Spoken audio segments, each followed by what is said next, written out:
தூத்துக்குடி போயிட்டு வந்தாச்சு கேட்டா அரிசியெல்லாம் வாங்கி கொடுத்து எல்லாம் சரி பண்ணிட்டு வந்தாச்சு. அங்கே ஒரு ஹோட்டலில் சாப்பிட்டேன். வீடியோ எடுக்கலான்னு பார்த்தேன். ஃபுட்டு நல்லா இல்லை, ரேட்டு அதிகம், பெரிய கோல் இல்லை.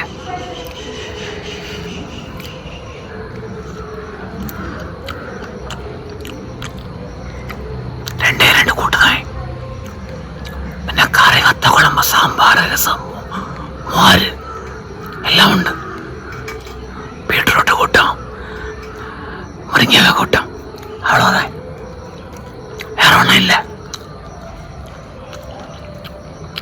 പിന്നെ മടിയായിരുന്നു വീഡിയോ എടുക്ക്.